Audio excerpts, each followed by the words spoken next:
హరి ఓం శ్రీ గురుభ్యో నమ. వేదాంత పంచదశి సప్తమము 7వది తృప్తి దీప ప్రకరణం. పురుషుడు తన ఆత్మను పరమాత్మయే కదా అని తెలుసుకుంటే ఇక దేనిని కోరి ఎవని కోరిక కొరకు శరీర తాపములను అనుసరించి తప్పించును. బృహదారణ్యకోపనిషత్తు 4:4-12 శృతి. ఇప్పుడు ఈ శృతి చెప్పిన వాక్యం ప్రకారం అభిప్రాయం ఈ ప్రకరణం మన చక్కగా విచారింపబడుతుంది. ఇప్పుడు దానివలన జీవన్ముక్తిని తృప్తి ఆనందము విశదమగును. బ్రహ్మమును ప్రతిఫలించుతూ మాయా జీవుని ఈశ్వరుని కల్పించు. జీవేశ్వరులు సమగ్ర ప్రపంచమును సృష్టింతురు అని శృతి చెప్పును. నరసింహ ఉత్తరతాపని ఉపనిషత్తు. అంటే పురుష శబ్దమునకు అర్థం చెప్పబోవచ్చు, ఉపోద్ఘాతముగా జగదుత్పత్తి చెప్పబడింది. పురమునందు శరీరమునందు ఉండునది పురుషుడు. వ్యక్తి శరీరమైన జీవుడు, సమష్టి శరీరమైన ఈశ్వరుడు అని పురుష శబ్దమునకు అర్థం.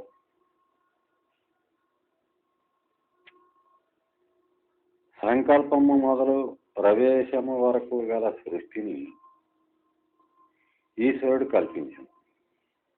జాగ్రత్త అవస్థ మొదలు మోక్షము వరకు గల సంసారమును జీవుడు కల్పించింది. భ్రమకు ఆధారమైన కూటస్థమే సకల జీవులయందలి ఆత్మ. అది అసంగము, చైతన్య స్వరూపము, అవి కాదు. అన్యోన్యాధ్యాస వలన బుద్ధితో సంపర్కము కలిగినప్పుడు అది జీవుడు, పురుషుడు అనబడు. బృహదారణ్యకోపనిషత్తు 2:5-8 శృతి మాయాకార్యమగు బుద్ధి మాయ వలనే మిథ్య. ఆ బుద్ధి అందలి ప్రతిఫలనము జీవుడు కనుక జీవుడును మిథ్యే. బుద్ధితో కూటస్థమునకు కలుగు సంపర్కము కూడా మిథ్యే. కానీ బ్రహ్మమును గూర్చిన జ్ఞానం కలుగు వరకు జీవుడు బుద్ధి అన్నీ సత్యములుగానే ఉండును. రాత్రియు పగలను మిథ్యలే. భూమి పరిభ్రమణము వలన ఏర్పడినవి కనుక ఈ భూమిని వదలి అంతరాళమున ప్రవేశించినచో రాత్రియు లేదు, పగలు లేదు. కానీ భూమిపై ఉన్నంత కాలము రాత్రియు పగలు సత్యములే. అధిష్టానముగు కూటస్థముతో కూడిన జీవుడు కర్తయై మోక్షమును ఇహలోక పరలోక సుఖములను కోరును.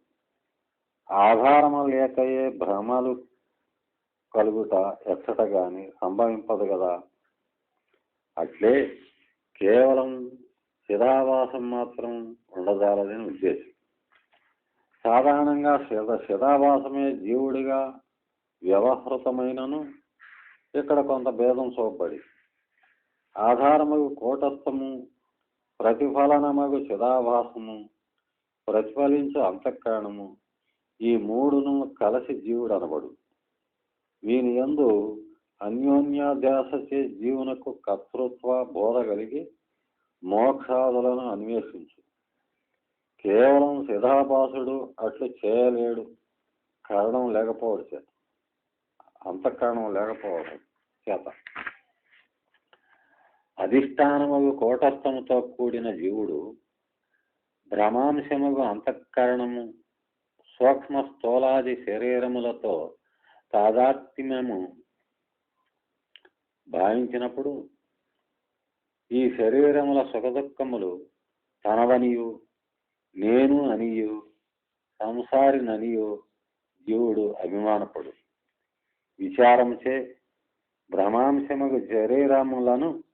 నిరాకరించుటచే అధిష్టానము ఆధారము అగు కూటస్థ బోధ ప్రధానమగును. అప్పుడు జీవుడు తాను చిదాత్మ అనియు సంగరహితుడనియు తెలుసుకును. అసంగమగు కూటస్థమునందు అహంభావం ఎట్లు కలుగును అనినచో వినుము. నేను నాకు ఒక ముఖ్యార్థం, 2 గౌణార్థాలు, మొత్తం 3 అర్థాలు గలవు. కూటస్థ బోధ కలిగినచో ఇక జీవునకు నేను అనుభవం కలుగు సంభవమా అని సంశయం. సంగరహితమగు కూటస్థముతో సంఘం ఏర్పరచనిచో నేను కూటస్థమును అనేటువంటి భావం కలుగజాలదు కదా. ఈ సంశయము నివారించుటకు అహం శబ్దపు అర్థభేదాలు వివరింపబడుచున్నాయి. అధికారియగు కూటస్థమునకు ప్రతిఫలనమగు చిదాభాసునకు అన్యోన్యాధ్యాసచే ఏకీభావం కల్పించడచే ఏర్పడిన నేను ముఖ్యం. దీనిని మందబుద్ధులు ఉపయోగించారు. అంటే వ్యాఖ్య ఏంటంటే, జ్ఞానం లేని వారు కూటస్థమునకు చిదాభాసకు భేదము ఎరుగలేరు గనుక రెండింటినీ ఒకటిగానే భావించి నేనుగా వ్యవహరించరు. వేరువేరుగా చిదాభాసను కూటస్థమును నేనుగా భావించుట గౌణమైన అర్థమున. తత్వం ఎరిగిన వారు ఈ అర్థములలో యథావశ్యకముగా నేను అనే శబ్దం ఉపయోగించరు. అంటే తత్వ విచారమున నేను చే కూటస్థమును, లోక వ్యవహారమున నేను చే చిదాభాసను ఉద్దేశించరని భావం.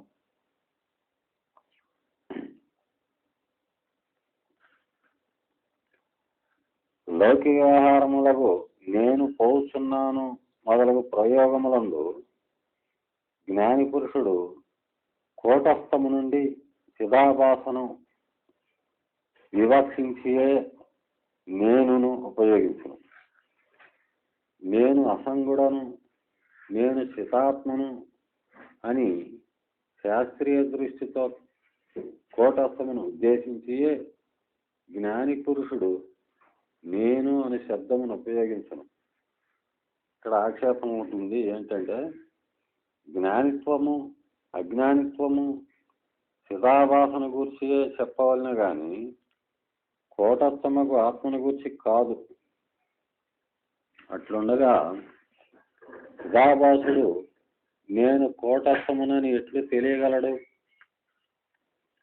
సమాధానం అంటే అందు దోషం లేదు. చిదాభాసుడు వాస్తవంగా కూటస్థమే. అభాసత్వం మిథ్యపడితే మిగిలినది కూటస్థమే. వాస్తవము కూటస్థము మిథ్యకు అంతఃకరణమున ప్రతిఫలింపగా చిదాభాస ఏర్పడును.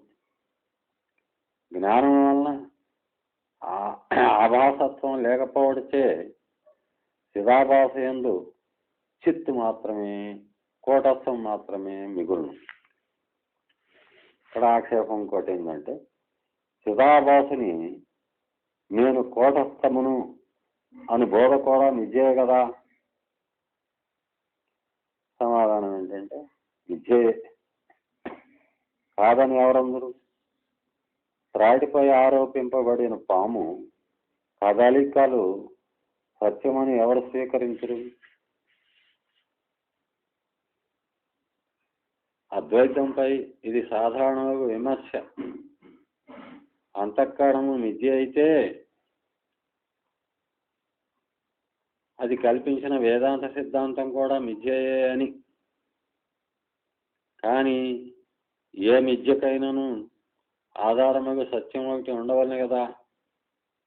కనుక వేదాంత సిద్ధాంతం మిథ్య అయినను దానికి ఆధారమగు బ్రహ్మము సత్యముగానే మిగులు. ఇక స్వప్నములోని ఆకలి స్వప్నములోని భోజనము వలననే తీరునట్లు మిథ్యకు అజ్ఞానం మిథ్యకు వేదాంత జ్ఞానం వలననే తొలగును. మిథ్య అయినను అట్టి బోధచే మిథ్యకు సంసార దుఃఖము నశించును కదా. ఏ దేవుడికి ఆ బలి అని లౌకిక జనులందరూ. చూడు బ్రహ్మసూత్రాలు భామతి 4:1-16. కోటస్థం ఆధారముగా కలిగి పురుషుడు అనబడుచున్న చిదాభాసుడు విద్య నుండి కోటస్థమును వివేచింపవలను. అప్పుడు చిదాభాసుడు నేను కోటస్థమును బ్రహ్మమును అనుట తగి ఉన్నది. ఇట్లు శృతి చెప్పును. బృహదారణ్యక ఉపనిషత్తు 4:4-12 శృతి.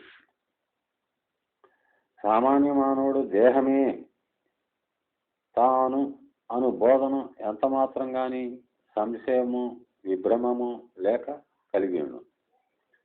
అట్టి నిస్సంశయము భ్రమరహితము అగు బోధయే జ్ఞానికి తాను బ్రహ్మమే అని కలుగునని సూచించుటకు ఇది అని ప్రయోగింపబడింది. దేహమే ఆత్మ అను జ్ఞానమూలే దృఢమగు జ్ఞానం బ్రహ్మమునందు కలిగినచో అది దేహాత్మ జ్ఞానమును నశింపజేయును. అట్టి బుద్ధుడు తనకి ఇష్టము లేకున్నను ముక్తుడగును. ఉపదేశ సహస్రి 4:5.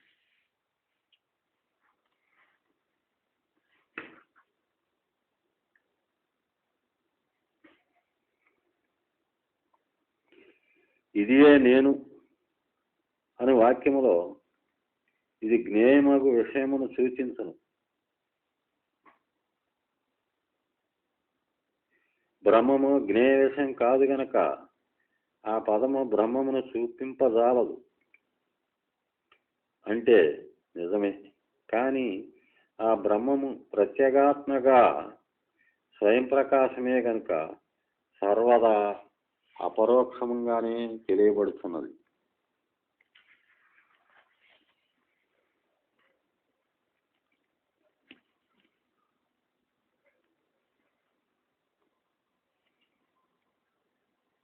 ఆత్మ నిత్యము అపరోక్షంగా సాక్షాత్తుగా తెలియబడుతూనే ఉన్నది. అయినను జ్ఞానము అజ్ఞానము పరోక్షము అపరోక్షము అని రెండును దానికి అన్వయింపబడుతున్నాయి. కథ ఎందలి 10వ వాణి యందు వలె.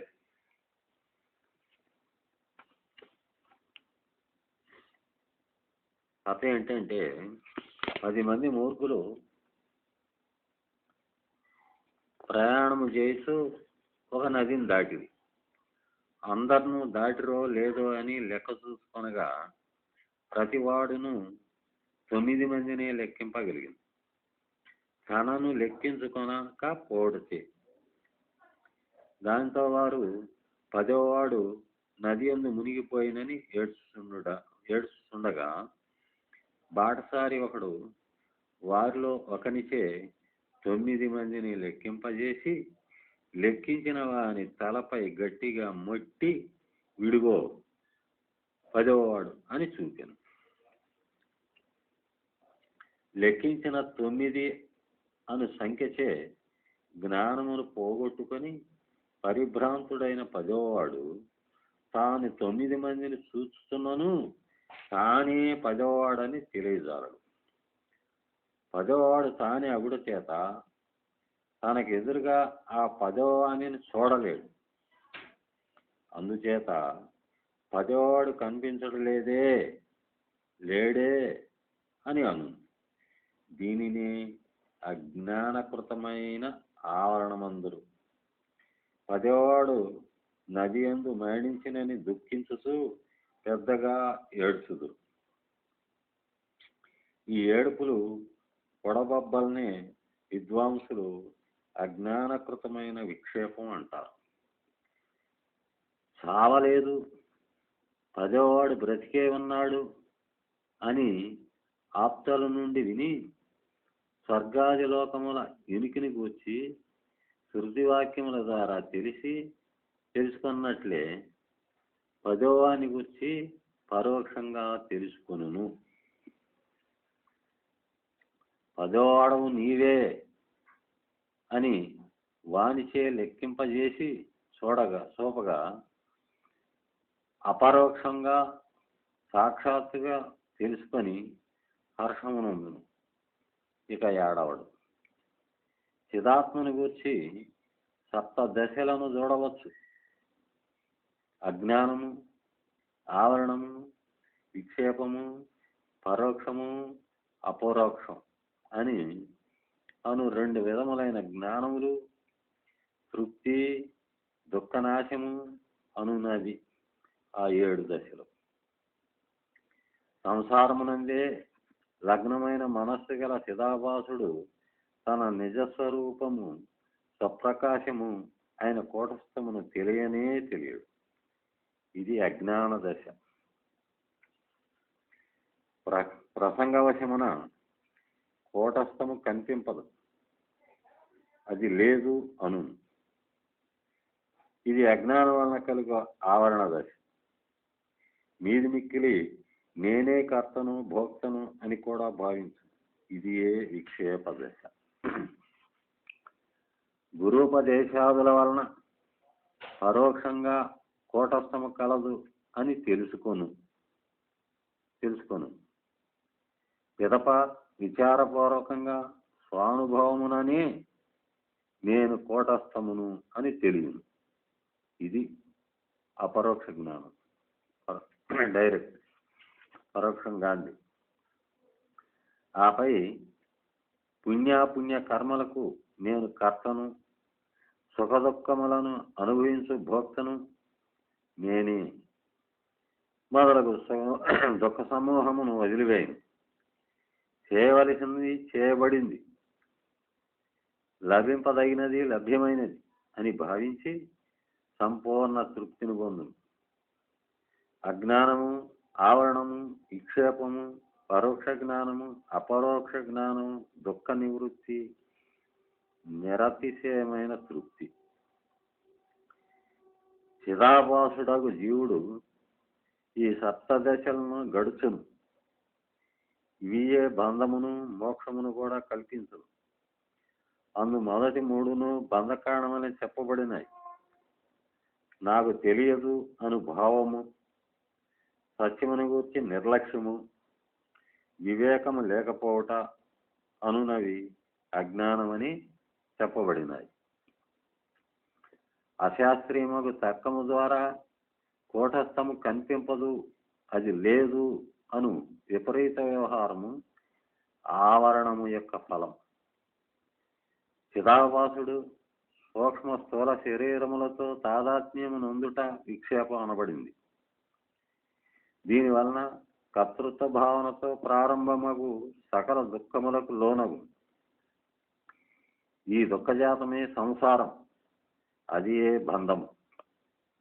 అజ్ఞానము, ఆవరణము అను దశలు రెండును విక్షేప దశకు పూర్వం కలుగునవే. చిదాభాసుడంటే జీవుడు ఏర్పడినది 3వ దశకు విక్షేపం వలననే. అయినను ఆ మొదటి 2 దశలు జీవునికే గాని ఆత్మకు బ్రహ్మమునకు కావు. జీవుడు ఏర్పడుటకు మునుపటివైన అజ్ఞానము, ఆవరణము ఎవరికి చెందగలవని ప్రశ్న. ఇవి దశలు వికారములు ఒకటిచే అవికార్యమైన బ్రహ్మమునకు చెందవు. జీవుడు ఇంకనూ ఏర్పడకపోవడచే జీవునకు చెందజాలం. మరి ఎవరికి చెందినట్లు? విక్షేప సహితంగా మొదటి 3 దశలను ఏకకాలమున సంభవించునుట కుదరదు. అట్లయిన 3 దశలు అనుట ఎలా? ఒకే దశ అనరాదా? జీవునివే అని పరిష్కారం. విక్షేప దశ యందు జీవుడు స్పష్టంగా ఏర్పడినను దానికి పూర్వం కూడా సూక్ష్మ సంస్కారముల రూపమున ఉండనే ఉన్నాడు. అజ్ఞానము, ఆవరణము, అను దశలు సూక్ష్మరూపముననున్న ఆ జీవునికే చెందును. ఇంకను జన్మింపకున్నను మాతృగర్భమునందున్న శిశువునకు అనేక సంస్కారములు చేయబడుచున్నట్లే తార్కికంగా కూడా అజ్ఞానము ఆవరణము లేకుండా విక్షేపము సంభవింపజాలదు. దశముడు తన సంగతి విస్మరించును. దశముని ఉనికి తోచకపోవును. అప్పుడు మాత్రమే దశముడు నదిలో మునిగిపోయెను అను విక్షేపం సంభవమగును. కనుక విక్షేపమునకు కారణములకు అజ్ఞాన ఆవరణములు విక్షేప కార్యముకు జీవునికి చెందుట న్యాయమే. విక్షేపము ఉత్పత్తి అగుటకు పూర్వం కూడా విక్షేప సంస్కారములు ఉండనే ఉన్నాయి. కనుక మొదటి 2 దశలను విక్షేపము యొక్క దశలే అనుట విరుద్ధం కాదు.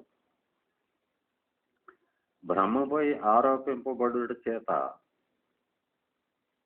మొదటి 2ను బ్రహ్మము యొక్క దశలని శంకింపరాదు. ఏలన మాయ మొదలు అన్ని ఆరోపణములకును అధిష్టానము బ్రహ్మమే. ఆరోపాలకి ఇక్కడ ఆక్షేపం ఏంటంటే, నేను సంసారిని, నేను జ్ఞానిని, శోకరహితుడును అనేటువంటి సంతుష్టుడను అను తర్వాతి అవస్థలు జీవునికి కదా, బ్రహ్మమునకు చెందవు కదా. సమాధానం ఏంటంటే, అయితే నేను అజ్ఞానిని, నాకు బ్రహ్మము భాషించటలేదు అనేటువంటి మొదటి 2 దశలు కూడా జీవునికే చెందవలయను కదా. అధిష్టానముగా బ్రహ్మము అజ్ఞానమునకు ఆశ్రయమని పూర్వాచార్యులు చెప్తారు. కానీ జీవుడు అజ్ఞానమునందు అభిమానం ఉంచి నేను అజ్ఞానిని అని భావించు. కనుక అజ్ఞానము జీవునిదే అని చెప్పవచ్చు. పరోక్ష అపరోక్ష జ్ఞానములచే ఈ అజ్ఞానము దాని వలన ఏర్పడు ఆవరణము నశింపగా వాని కార్యములకు కనిపించటలేదు, అసలు లేదు అనుభవాలు కూడా నశించు. పరోక్ష జ్ఞానం వలన బ్రహ్మము లేదు, అనుభవానికి కారణముకు అజ్ఞానము నశించు. బ్రహ్మము అనుభవమును భాషించలేదు, అనుభవానికి కారణముకు ఆవరణం అపరోక్ష జ్ఞానం వలన నశించును. అంటే శాస్త్రవాక్యముల నుండి గురూపదేశం వలనను బ్రహ్మము కలదని తెలుసుకొను. స్వానుభవమున తానే బ్రహ్మమని తెలుసుకొను. బ్రహ్మము భాషించటలేదు అను ఆవరణము నశింపగా జీవత్వము అనేది విక్షేపం కూడా క్షయించుకో. దానితో పాటుగా కర్తృత్వము, భోక్తృత్వము మొదలుగా గల శోక సముదాయము, సంసారము అను పేరు గలది నివర్తించు. సకల సంసార దుఃఖములు అంతము కాగా తాను నిత్యముక్తుడను అను బోధ కలుగుడిచే నిరతిశయమైన తృప్తి జనించును. ఇక మరల శోకము కలుగదు. ఈ ప్రకటన ప్రారంభమున చెప్పబడిన శుద్ధివాక్యము ఆత్మానం చేత్ అనునది జీవుడు అనుభవించు ఈ 2 దశలను అపరోక్ష జ్ఞానము, శోక నివృత్తి అనువానిని గుర్తి చెప్పును.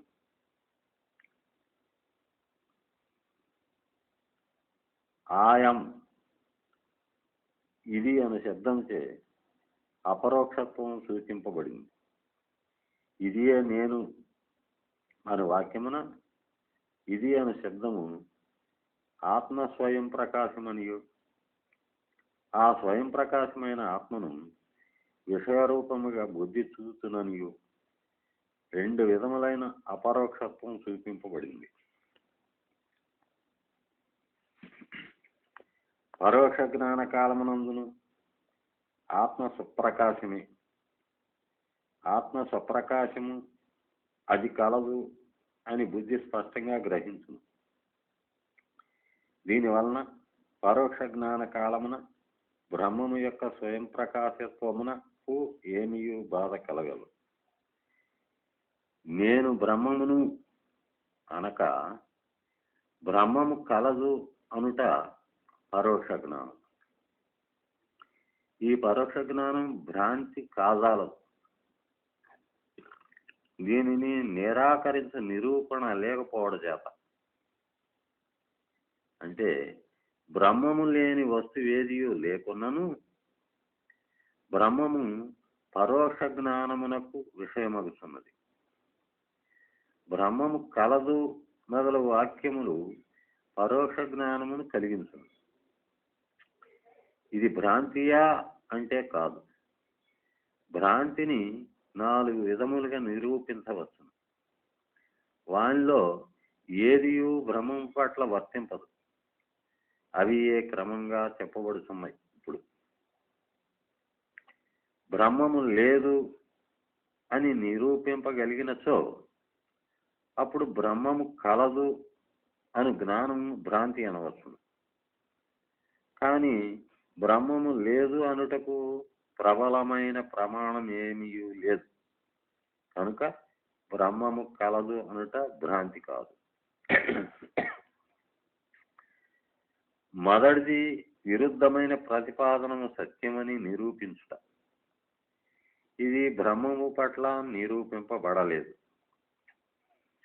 బ్రహ్మమును గూర్చి స్పష్టంగా చెప్పనందున అది భ్రాంతి అని అంటే, స్వర్గాదుల గూర్చి కూడా శృతి స్పష్టంగా చెప్పదు గనక అవియు భ్రాంతి కాదు. అది ఇష్టం కాదు కనుక స్వర్గాదుల గురించిన పరోక్ష జ్ఞానం వలె బ్రహ్మమును గూర్చిన పరోక్ష జ్ఞానం కూడా భ్రాంతి కాదు. రెండవది స్వరూపము స్పష్టంగా చెప్పబడ లేదు అనుట. ఇది కూడా నిరాకరింపబడింది. అపరోక్షంగా తెలియదగిన దాన్ని పరోక్షంగా గ్రహించుట భ్రమ కాదు. ఇది పరోక్షం మాత్రమే అని చెప్పబడకపోవడం చేత, అపరోక్షంగా చెప్పబడకపోవడితే పరోక్షత్వం సిద్ధించున్నది. మూడవది పరోక్ష జ్ఞానము అపరోక్షము కాజాలదు అంటే భ్రమయగును. బ్రహ్మము గురించి అట్లు చెప్పటం లేక బ్రహ్మము కలదు అని పరోక్ష జ్ఞానం, ఇది బ్రహ్మము అను అపరోక్ష జ్ఞానం అసంభవం అనుట లేదు. మరి దాని పరోక్షత్వం ఎట్లు? ఇదియే బ్రహ్మము అని అపరోక్షంగా చెప్పబడకపోవడం చేత, అట్లు అపరోక్షము జ్ఞానము కలుగు వరకు బ్రహ్మమును గూర్చిన జ్ఞానము పరోక్షముగానే ఉండును. అంటే పరోక్ష జ్ఞానము వలన బ్రహ్మము యొక్క వస్తుత్వమును గూర్చిన సంశయములు తొలగి అపరోక్ష జ్ఞానము సంభవమని నిశ్చయము కలుగు. కానీ బ్రహ్మము మనస్సునకు వాక్కునకు అతీతమగుడిచే ఇతర విషయ జ్ఞానము వలె పరోక్షముగానే పూర్తిగా తెలియబడదు. అపరోక్షముగానే అనుభవముననే తెలియబడు. బ్రహ్మమును గూర్చి ఒక భాగమును గూర్చి మాత్రమే తెలుబడితే ఆ పరోక్ష జ్ఞానము భ్రమ. అంటే కొండా మొదలగు వాని గూర్చిన జ్ఞానము కూడా భ్రమయ్యేగు. నిరవయవమగు బ్రహ్మము సావయవమని చెప్పుట ఉపాధులను బట్టి. ఈ ఉపాధులని పరోక్ష జ్ఞానము తెలుపును. బ్రహ్మమును మాత్రమే సూచించు ప్రత్యేగాత్మను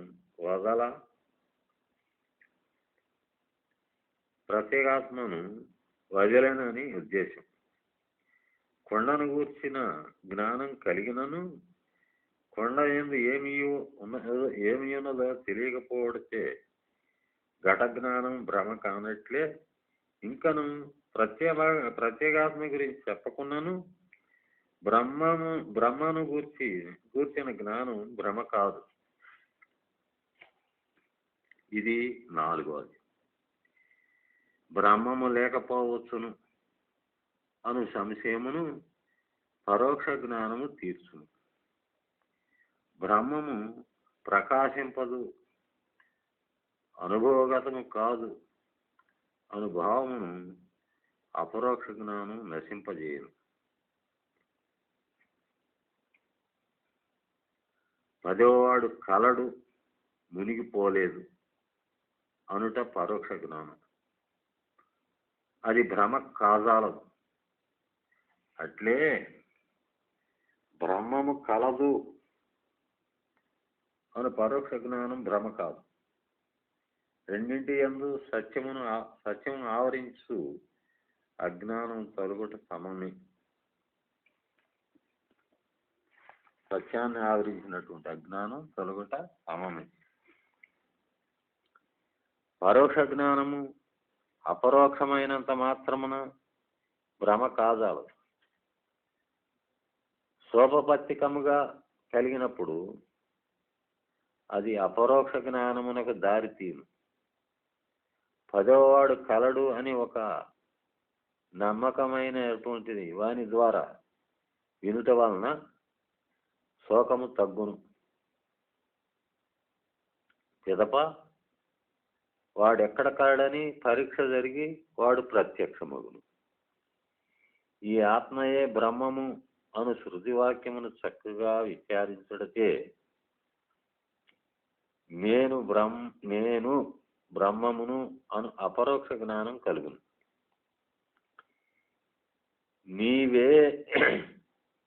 నీవే దశముడవు, పదోవాడవు అని చెప్పబడిన వ్యక్తి ఆలోచించి అది అట్లే అని గ్రహించును కదా.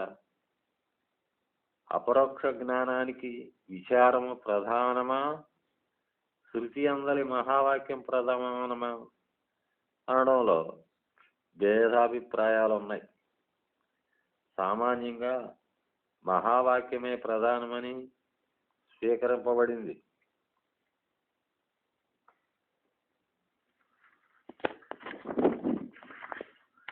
పదోవాడెవడు అని ప్రశ్నిస్తే అది అతడే అని ఉత్తరం. వరుసగా లెక్కించుతూ తనను కూడా లెక్కించుకొని తానే పదోవాడని గుర్తించు. ఇది అపరోక్ష జ్ఞానం అనుభవం. నీవే పదోవాడవు అను వాక్యముచే జనించిన నేనే కదా దశముడను అను జ్ఞానం ఏ విధంగా అయినను నష్టపడదు. తనను మొదటనే లెక్కించినను, మధ్యలో లెక్కించినను, చివర లెక్కించినను తాను దశముడనని దృఢంగా తెలియనే గాని 9వ వాడనేమో, ఆ 9లో నేను ఒకడనేమో మొదలైన సంశయములు కలగవు. అపరోక్షమైన జ్ఞానం అంత దృఢంగా ఉంటుంది. సృష్టికి పూర్వం బ్రహ్మము ఉండెను మొదలగు శృతివాక్యములు బ్రహ్మమును గూర్చిన పరోక్ష జ్ఞానం వసగును. తత్వమసి అది నీవే మొదలైన వాక్యములు అపరోక్ష జ్ఞానమునిచ్చును. చాందోగ్యోపనిషత్తు 6:2, 6, 8, 7. తానే బ్రహ్మమని తెలిసిన పిదప ఈ జ్ఞానము పంచకోశాల్లో దేనితో కూడి వ్యవహరించినను ఇక చెలింపదు. ఈ విధంగా అపరోక్షత్వం సుప్రతిష్ఠితమగుతున్నది.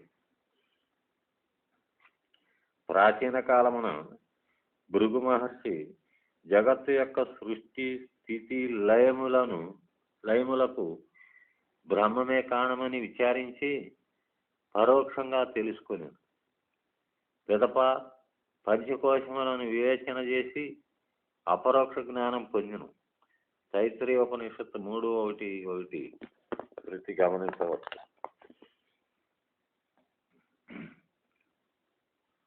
భృగు యొక్క తండ్రి తత్వమసి అని వాక్యముచే బోధింపకున్నను అన్నము ప్రాణము అని విచారింపదగిన పంచకోశములను చూపెను.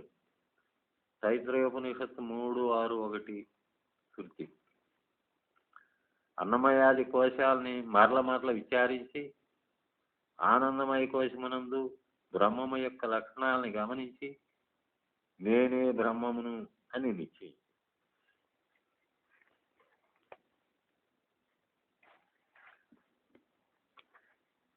బ్రహ్మము యొక్క స్వరూపము సత్యము జ్ఞానము అనంతము అని శృతి మొదట వివరించును. పిదప పంచకోశములందు దాగి ఉన్న ప్రత్యేగాత్మను వర్ణించును.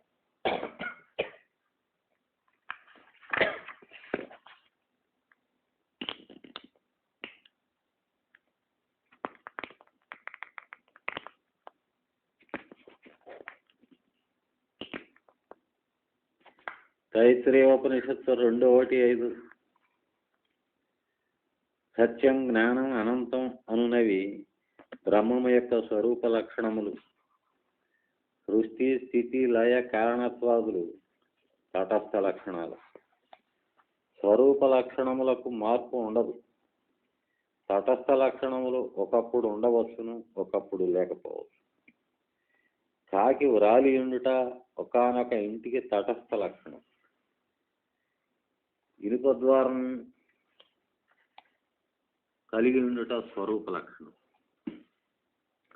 సత్యం జ్ఞానం అనంతం బ్రహ్మ అని బ్రహ్మము యొక్క స్వరూప లక్షణాలను చెప్పిన శృతి యో వేద నిహితం గుహాయం పరమే వ్యోమం అని పంచకోశ గుహాంతస్థమైన ఆ బ్రహ్మము యొక్క ప్రత్యేగాత్మత్వమును కూడా చెప్తున్నది.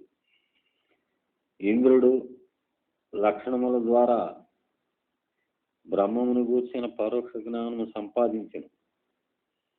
ఆపై దానిని అపరోక్షం చేసుకొనగోరి 4 పర్యాయములు గురువు చెంతకు పోయెను. చాందోగ్యోపనిషత్తు 8:7-1:3 శృతి. ఐత్రేయోపనిషత్తు నందు 1:1-3:1-3 సృష్టికి పూర్వం ఆత్మ మాత్రమే ఉండెను మొదలగు వాక్యముల వలన బ్రహ్మము పరోక్షముగా చెప్పబడింది. పిమ్మట అధ్యారోప అపవాదములచే ప్రజ్ఞానం బ్రహ్మ అని అపరోక్షంగా చెప్పబడింది. ఐతరేయోపనిషత్తునందు 1:1-3:1-3 సృష్టి పూర్వం ఆత్మ మాత్రమే ఉండును మొదలగు వాక్యముల వలన బ్రహ్మం పరోక్షంగా చెప్పబడింది. పిమ్మట అధ్యారోపము అపవాదాలచే ప్రజ్ఞానం బ్రహ్మ అని అపరోక్షంగా చెప్పబడింది. ఇతర శృతి వాక్యముల నుండి బ్రహ్మము గూర్చిన పరోక్ష జ్ఞానం పొందవచ్చును. మహావాక్యములను విచారించుట వలననే సర్వదా అపరోక్ష జ్ఞానం కలుగును. వాక్యవృష్టి యందు బ్రహ్మము అపరోక్షంగా చేసుకున్నటకు మహావాక్యము ఉద్దేశింపబడినది అని చెప్పబడింది కనుక ఆ విషయమునందు సంశయం లేదు.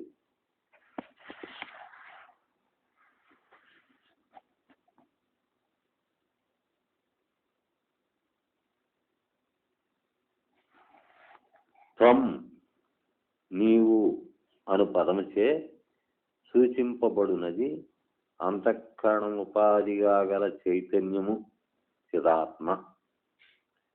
అదియే నేను అను జ్ఞానమునకు నేను అను పదమునకు విషయమగుతున్నది.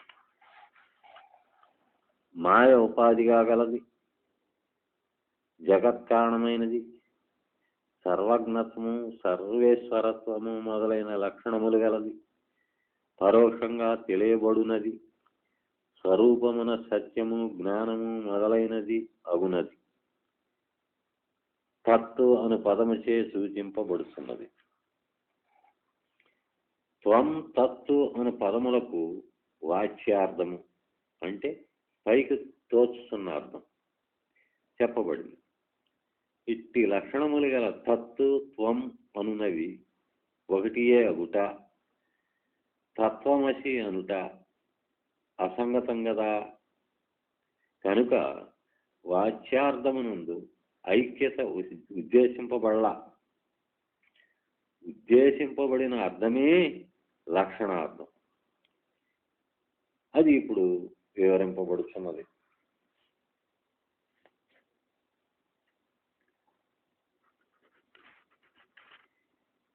ఇక్కడ ఈశ్వర బ్రహ్మములకు అభేదం కూడా ప్రతిష్ఠింపబడింది. వాచ్యార్థమును అనుసరించి నేరుగా తెలియబడినది, అనేకములలో ఒకటైనది అయిన విషయమే పరోక్షంగా తెలియబడినది, అద్వితీయము, సంపూర్ణము అయినది కూడా. ఇట్లు చెప్పుట విరుద్ధము కనుక లక్షణార్థాన్ని అనుసరింపవలెను. తత్వమసి అను వాక్యముచే జీవ ఈశ్వరులకు అభేదం చెప్పబడింది.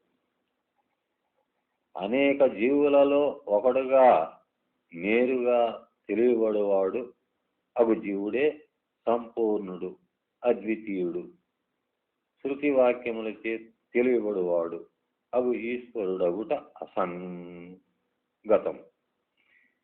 కనుక జీవ ఈశ్వరులందు ఇరువురి యందును గల లక్షణాలని స్వీకరించి నిరోధించు లక్షణాలని ఉపేక్షిస్తే ఐక్యత సిద్ధించు. ఇట్లు కొన్ని లక్షణాలని స్వీకరించి కొన్ని లక్షణాలని వదలి అర్థము చెప్పుటను భాగత్యాగ లక్షణార్థమందరు. దీనికే జహదజహల్లక్షణార్థమని పేరు. జహదజహల్లక్షణార్థమని పేరు. అంటే దేవదత్తుడు సింహము అంటే దేవదత్తునకు జూలును, కోరలను, తోక ఉన్నవని అర్థం కాక దేవదత్తుడు సింహానికి గల ధైర్యము, బలము, పరాక్రమం మొదలగు గుణములు కలవాడని అర్థం. దేవదత్తుడు వాచ్యార్థమున సింహం అగుట అసంభవం కనుక గుణములే ఉద్దేశింపబడినవి అని గ్రహిస్తాం. అట్లే జీవేశ్వరులు వారి వారి ఉపాధులతో కూడి ఒకటి అగుట అసంభవం కనుక వారి స్వరూపమును, ఉపాధి రహితమైన దానిని గ్రహింపవాలి.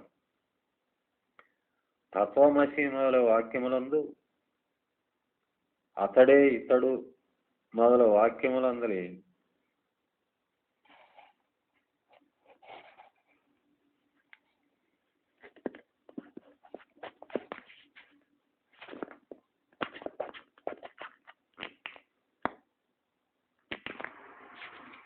తత్వమసి మొదలగు వాక్యములందు అతడే ఇతడు మొదలగు వాక్యములందరి పదములందు వలె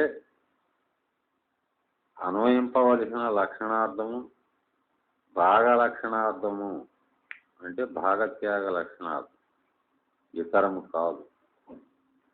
అంటే లక్షణ మూడు విధాలు: జహల్లక్షణ, అజిహల్లక్షణ, వ్యహ అజిహల్లక్షణ లేక భాగత్యాగ లక్షణ. జహల్లక్షణ యందు పదము యొక్క వాచ్యార్థం పూర్తిగా వదలి మరొక అర్థం స్వీకరింపవలను. గంగా యందలి పల్లె అంటే నిజంగా గంగానదిలోని పల్లె ఉన్నదని కాక గంగానది ఒడ్డునందలి పల్లె అని గ్రహిస్తాం. గంగయందలి అను పదానికి బదులు ఒడ్డునందలి అను పదము గ్రహింపబడినది కనుక ఇది జహల్లక్షణం. అజిహల్లక్షణం అంటే పదమునకు ఉన్నటువంటి అర్థం వదలకుండా విశేషమైన అర్థాన్ని గ్రహించడం. విందు జరిగినప్పుడు అన్నము రావలెను అంటే అన్నమే ఎగిరి రావాలనని కాక అన్నముతో కూడా వడ్డించువాడు రావాలనని అర్థం. ఇక్కడ అన్నమును వదలక వడ్డించువాణిని కూడా చేర్చడం వల్ల ఇది అజిహల్లక్షణం.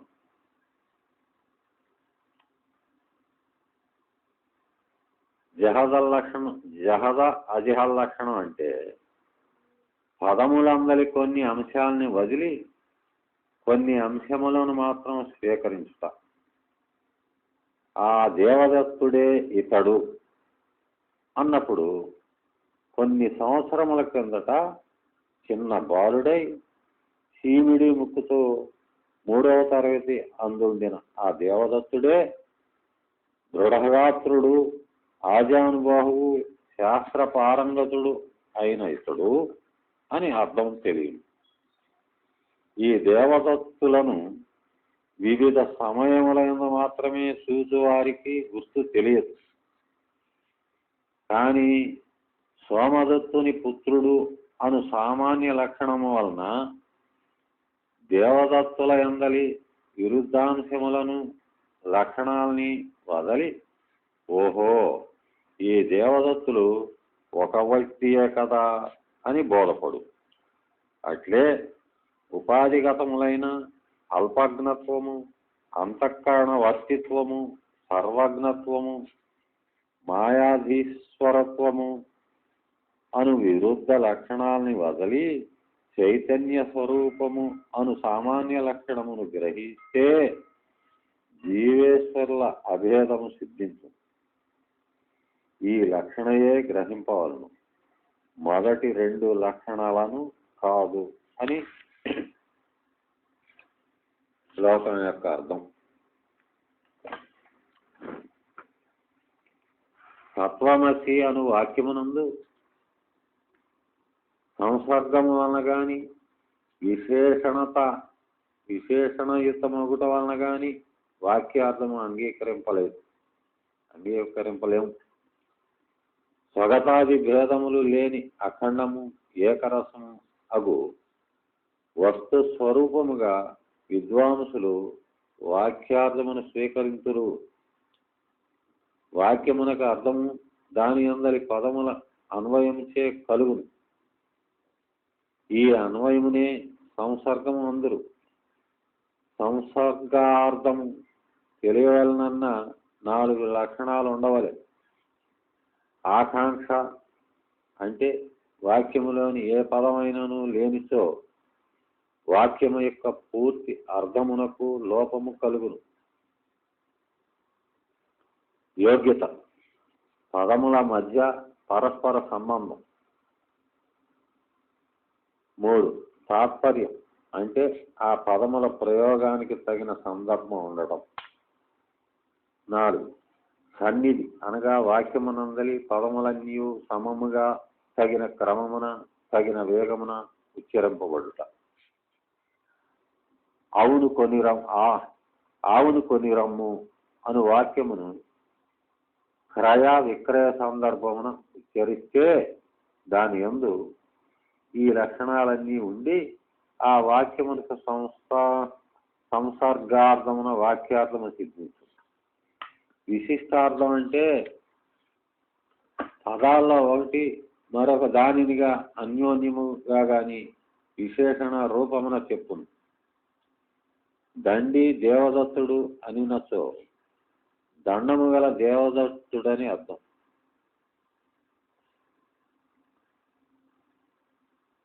దండము దేవదత్తుని విశేషించి చెప్తున్నది. దీనిని విశిష్ట సంబంధం అంటారు. నీలకమలము అంటే నీలమైన మరేదియుగాక కమలము మాత్రమే అనియు, ఏ వర్ణమైనను కమలముగాక నీలవర్ణము గల కమలము మాత్రమే అని అన్యోన్యము విశేషించి చెప్తున్నది. దీనిని సంసృష్ట సంబంధం అంటారు. తత్వమసి మొదల వాక్యములందు ఈ సంసర్గ విశిష్టార్థముల అన్వయింపవు. అఖండమైన ఏకత్వమే చెప్పబడింది అని విద్వాంసుల మతం. ప్రత్యేగాత్మగా పంచకోశములందు ప్రకాశించినదే అద్వయానందమగు బ్రహ్మం. అద్వయానందమైన బ్రహ్మమే సర్వాంతరమై హృద్గుహయందు ప్రకాశించు ప్రత్యేగాత్మ. అదియే ఇది, ఇదియే అది అను వ్యతిహారం వలన ఏకత్వం స్థాపింపబడింది. ఈ విధంగా అన్యోన్యంగా జీవేశ్వరులకు తాదాత్మ్య బోధ కలిగినప్పుడు స్వంపదముచే సూచింపబడు జీవుడు బ్రహ్మము కంటే భిన్నుడు అని బోధ నివారింపబడు. రెండు విధములైన అపోహలు గలవు. ఒకటి జీవుడు అనేకుల్లో ఒకడు బ్రహ్మం కంటే భిన్నుడు అనున్నది.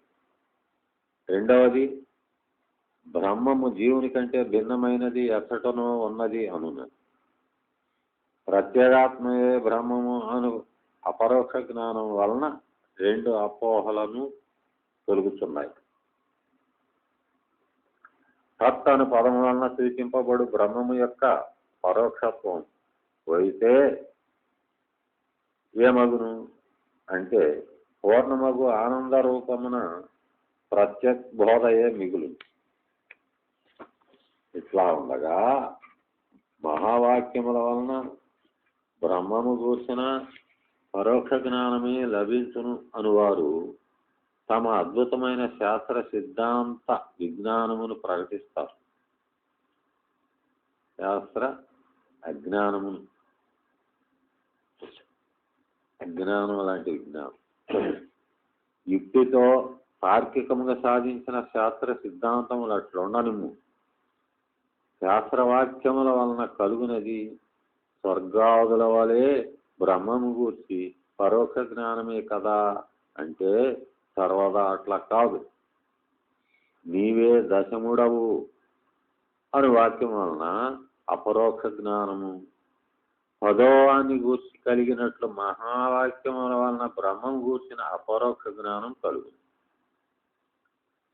ఇతర శృతి వాక్యముల వలన బ్రహ్మమును గూర్చిన పరోక్ష జ్ఞానమును, మహావాక్యముల వలన అపరోక్ష జ్ఞానమును బుద్ధి ఎందు కలుగును. రెండును ప్రతిబంధకములు తొలగినప్పుడే కలుగును. జీవుడు స్వయంగానే ఎల్లరికును అపరోక్షంగా తెలియను. ఆ జీవుడే బ్రహ్మము అని మహావాక్యములు చెప్పగా ఉన్న అపరోక్షత్వం నశించి పరోక్షం అగునట ఉన్న అపరోక్షత్వం నశించి పరోక్షమగుననుట ఏమి అద్భుతమైన యుక్తి, బొత్తిగా అసంగతమైన విషయమని భావం. వడ్డీ వచ్చునని ఆశింపగా అసలుకే ముప్పు వచ్చును అనేటువంటి సామెత మీ అనుగ్రహం వలన మా యందు సార్థకమైంది ప్రతివాదుల వల్ల. తత్వమసి మొదలగు మహావాక్యములందు సంపదమునకు అర్థమైన జీవునందు అపరోక్షత్వం ఉండనే ఉన్నది. ఆ అపరోక్షత్వమే తత్పదమైన బ్రహ్మమునకును సిద్ధించునని వేదాంతులు చెప్పుచుండగా బ్రహ్మమునకు ప్రస్తుతం ఉన్న పరోక్షత్వమే మహావాక్యముల వలన జీవునకు కలిగి అతని అపరోక్షత్వమే నశించునని ప్రతివాదులనుట హాస్యాస్పదం కదా. ఇక్కడ ఏంటంటే ఆక్షేపం, జీవుడు అంతఃకరణం అనేది ఉపాధి గలవాడొకటితే అపరోక్ష జ్ఞానానికి విషయము కాగలడు. బ్రహ్మమునకు అటు ఉపాధి ఏమీ లేదు కనుక నిరుపాధికమైన బ్రహ్మము అపరోక్ష జ్ఞానమునకు విషయము కాజాలదు. సమాధానం ఏంటంటే విదేహముక్తి కలుగు వరకు ఉపాధి పూర్తిగా నివారింపబడదు. అంచేత బ్రహ్మత్వబోధ కూడా సోపాధికమే అగును. జ్ఞానము సోపాధికమైనప్పుడు జ్ఞేయము సోపాధికము కాక తప్పదు కదా. అంటే అపరోక్ష జ్ఞానము కలిగిన పిమ్మట ప్రారబ్ధం ఏమగును అనుటలో భేదాభిప్రాయాలు ఉన్నాయి. ఆ ప్రారబ్ధం వలన అపరోక్షమైన బ్రహ్మజ్ఞానము బ్రహ్మం కూడా సోపాధికములని ప్రస్తుత ప్రతిపాదనం. మళ్ళీ ఆ బ్రహ్మమునకు గల ఉపాధి ఏది చెప్పబడుతున్నది. అంతఃకరణము ఉండుట జీవునకు ఉపాధి, అంతఃకరణము లేకపోవట బ్రహ్మమునకు ఉపాధి. జీవబ్రహ్మములకు ఇదియే భేదం, వేరు భేదం లేదు. అద్దం ఉండిననే ప్రతిబింబము అందుకు కనిపించు, అద్దం పోయినా ప్రతిబింబం కూడా పోదు. బింబము మాత్రం ఏర్పడును, ఎప్పుడునూ ఉండునదే కదా. అట్టి అద్దమే అంతఃకరణము, అజ్ఞాన వికారం. ఉపాధి యొక్క ఉద్దేశం కార్యము ఏమి? భేదము కల్పించడం మాత్రమే. ఉపాధి రూపమేమి, అది వేరుగా ఉన్నదా లేదా అను ప్రశ్నలు అనావశ్యకాలు. అంతఃకరణం ఉండుట జీవునకు ఉపాధి, అది లేకపోవడే బ్రహ్మమునకు ఉపాధి. కొండకు పటమునకు భేదము గలదు, అయితే కొండకు ఈ భేదానికి భేదము గలదా? మరల ఈ రెండు భేదాలకు భేదము గలదా అని తర్కింపము. భేదము తెలియటతో ఆ భేదం పనితీరింది. అట్లే ఉపాధి యొక్క పనియు జీవునకు బ్రహ్మమునకు భేదం కల్పించుట. ఆ పని ఉండుటయు చేయవచ్చును, లేకపోవటము చేయవచ్చు. బ్రహ్మము కాని దానిని, దృశ్యమాన ప్రపంచమును నిరాకరించు నేతి అంటే ఇది కాదు ఇది కాదు అను నిషేధ రూపమునను బ్రహ్మమును ప్రతిపాదించు సత్యం, జ్ఞానం, అనంతం బ్రహ్మ అను విధి రూపమునను వేదాంతములు అంటే ఉపనిషత్తులు బోధించుతున్నవి అని శ్రీ శంకర భగవత్పాదులు చెప్పారు. కనుక అంతఃకరణమును నిషేధించుతూ బ్రహ్మమునకు ఉపాధి చెప్పుటలో అసంగతమేమీ లేదు అని దృఢపరుస్తున్నాడు. అహం అనుభావమును వదిలితే ఇక అహం బ్రహ్మాస్మి అను బోధ కలుగుటెట్లు? అంటే అహంభావమును పూర్తిగా వదులుటగాక అందరి విరుద్ధాంశమును మాత్రమే వదులుట భాగలక్షణతే జరిగింది. తత్వ రూపమగు చైతన్యము, అతత్వ రూపమగు అంతఃకరణము కలిసి అహం నేను ఏర్పడింది. భాగత్యాగ లక్షణం వలన అంతఃకరణమును వదులుట వలన చైతన్య స్వరూపము బ్రహ్మముతో ఐక్యము బోధపడుతున్నది. అంతఃకరణమును పరిత్యజింపగా మిగిలిన సాక్షియకు చిదాత్మయందు అహం బ్రహ్మస్మి అను వాక్యముచే బ్రహ్మత్వము గుర్తింపబడుతున్నది. సాక్షియకు చిదాత్మ స్వయం ప్రకాశమే అయినను బుద్ధివృత్తిచే ఇతర విషయముల వల్లనే వ్యాప్యమగుతున్నది. శాస్త్రకారులు ఫలవ్యాప్తిని మాత్రమే ఇక్కడ నిషేధించరు. అంటే దేనినైనను గుర్తించున్నది, తెలియనది అంతఃకరణమే కదా. అది లేనప్పుడు బ్రహ్మాత్వం మాత్రం ఎట్లు గుర్తింపబడును అని సంశయం. విషయాల్ని గూర్చిన గుర్తింపు ఎట్లు కలుగునో మొదట విచారిస్తాం. గుర్తింపునందు రెండు దశలు ఉన్నాయి. ఒకటి జ్ఞేయ విషయమును గూర్చిన అజ్ఞానము కలుగుట, ఇది అంతఃకరణ వికారముచే ఏర్పడు. దీనిని వృత్తి వ్యాప్తి అంటారు. రెండవది జ్ఞేయ విషయాన్ని కూర్చిన జ్ఞానము అంతఃకరణమునందు ప్రతిఫలించిన చిదాభాస యందు కలుగుట. ఈ వికారము చిదాభాస యందు కలిగినను చిదాభాస అంతఃకరణమునందే ఉన్నది కనుక ఈ రెండును సామాన్య విషయములందు ఒకటిగానే ఫలించు. చిదాభాస యందు కలుగు వికారమునకు ఫలవ్యాప్తి అని పేరు. బ్రహ్మమును గూర్చిన బోధ కలిగినప్పుడు దానిని గూర్చిన అజ్ఞానము తొలగును. అంటే అంతఃకరణమునందు కలిగిన ఈ వికారంచే అంతఃకరణమే నశించును. అజ్ఞాన కార్యము గనుక. అంటే బ్రహ్మమును గూర్చిన వృత్తి వ్యాప్తి సిద్ధించు. ఇక చిదాభాసుడు కూడా అంతఃకరణముతో నశించుడితే ఫలవ్యాప్తి సిద్ధింపదు. కానీ సాక్షియగు చిదాత్మ స్వప్రకాశం అగుడితే తానే బ్రహ్మము అని గుర్తించు. నేను ఉన్నాను అను బోధ కొండ ఉన్నది అను బోధ వల్లనే స్పష్టంగా అంతఃకరణమునందు ఏర్పడు. కానీ జ్ఞేయ విషయం అవిడితే కొండను అంతఃకరణము చిదాభాస సహితమైనది గ్రహింపగలదు. కొండవలే జ్ఞేయ విషయం కాకపోవడితే చిదాభాస సహితమైన అంతఃకరణము బ్రహ్మమును గ్రహింపలేదు. చిదాత్మ అంటే ప్రత్యేగాత్మ బ్రహ్మమున వలనే స్వప్రకాశము గనుక వాని ఐక్యత నేను ఉన్నాను అను బోధ వలనే సిద్ధించు.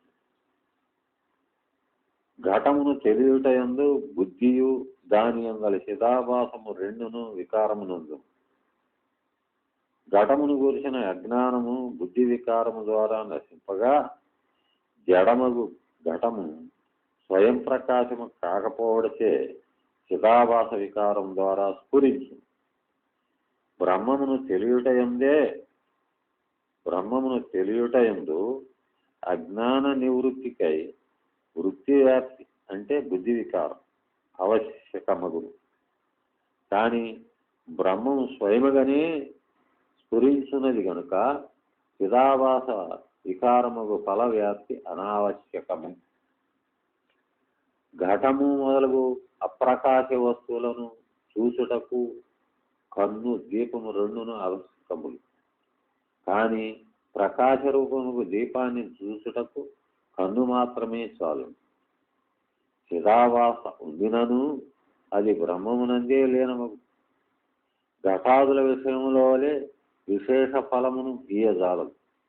అది బ్రహ్మము యొక్క ఛాయయే గనక ఘటాదుల కంటే భిన్నముగా భాషించినట్లు బ్రహ్మము కంటే భిన్నముగా భాషింపజాలదని భావం. బ్రహ్మము చిదాభాసస్తే తెలియబడదు అనుట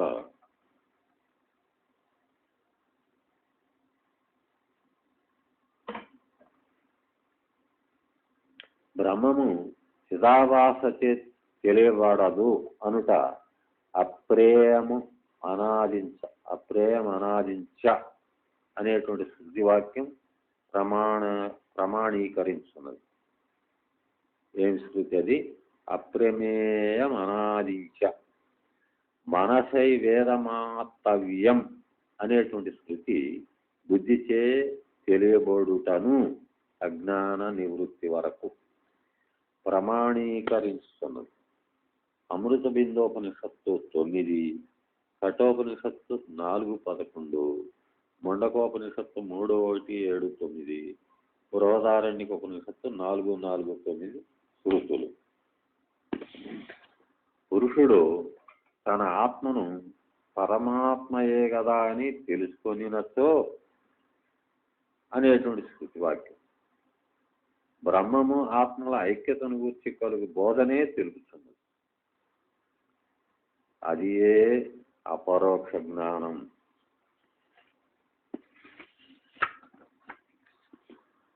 మహావాక్యములకే అపరోక్షముగు బ్రహ్మబోధ కలిగినను అది దృఢముగా ఏర్పడదు. కనుకనే శ్రీ శంకర భగవత్పాదులు శ్రవణాదులను విధించారు. అహం బ్రహ్మాస్మి అను వాక్యము యొక్క బోధ దృఢముగా కలుగు వరకు సమాధి గుణాలతో కూడా శ్రవణాదులను అభ్యసింపవలను. వాక్య బ్రహ్మసూత్రాలు 4:1, బృహదారణ్యక ఉపనిషత్తు 2:4-5, 4-5-6 స్థుతులు చూడవచ్చు. ఈ సందర్భం బోధ అదృఢమవుటకు కారణాలు గలవు. విరుద్ధములుగా కనిపించు శృతివాక్యములు, బ్రహ్మాత్మైక్యము అసంభవము అనేటువంటి సంశయము, విపరీతములకు ఆలోచనలు కర్తృత్వ బోధన కల్పించున్నవి. అనేకములకు శాఖలు ఉండుట చేత, కోరికలు కూడా అనేకములుండుట చేత కర్మ అనేక విధములుగా శృతి యందు చెప్పబడింది.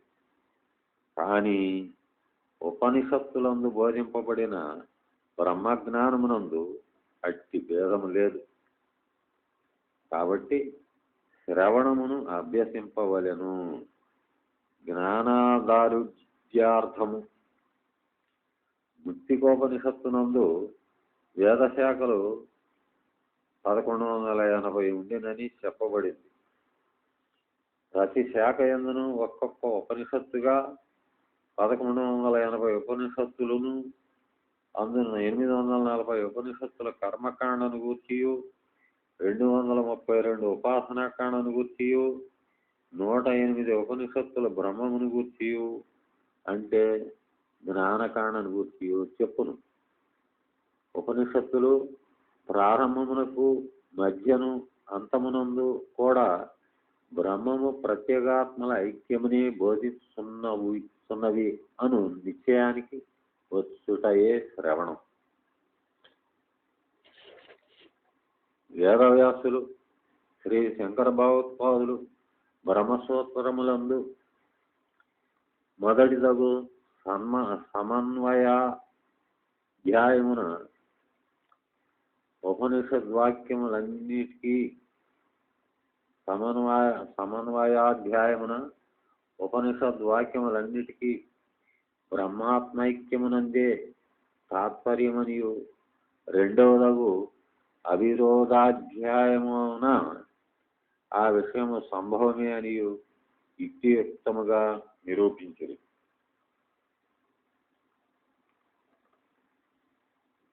అనేక జన్మల నుండి దృఢముగా అభ్యసింపబడుట చేత దేహమే ఆత్మ అనేటువంటి బుద్ధి క్షణములో కలుగును.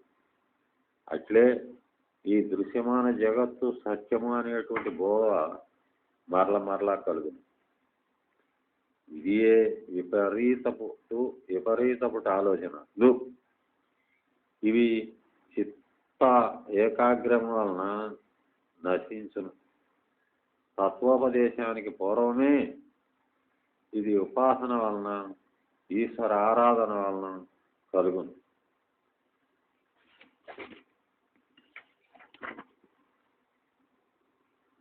కనుకనే వేదాంత గ్రంథములందు అనేక విధములకు ఉపాసనలు కూడా వివరింపబడ్డాయి.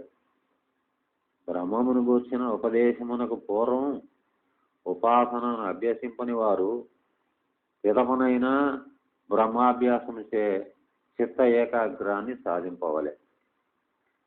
బ్రహ్మాభ్యాసం అంటే బ్రహ్మమును గూర్చిన మననము చేయుట, దానిని గూర్చి మాటలాడుట, పరస్పరము తర్కాదుల ద్వారా బ్రహ్మమును బోధపరుచుకొనుట, ఇట్లు బ్రహ్మమునందే తత్పరులై ఉండుట అని బుధజనులు చెప్పుదురు.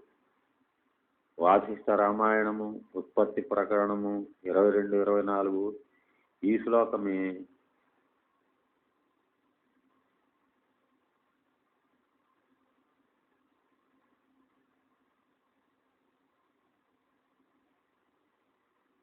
శ్లోకమే ఆనందం, బ్రహ్మానందంలో చెప్పబడింది.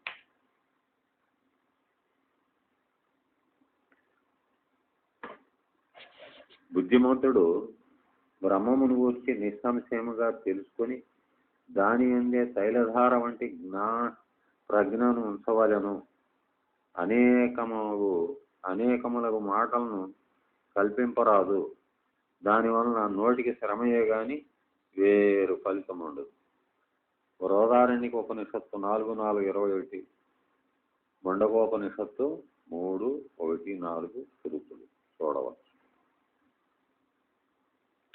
వేరేమియో చింతింపక నన్ను మాత్రమే ఎవరు ఉపాసింతురో అట్లు నిత్యము నాయందే సంలగ్నులయుండు వారి యోగక్షేమముల భారము నేనే స్వీకరించు.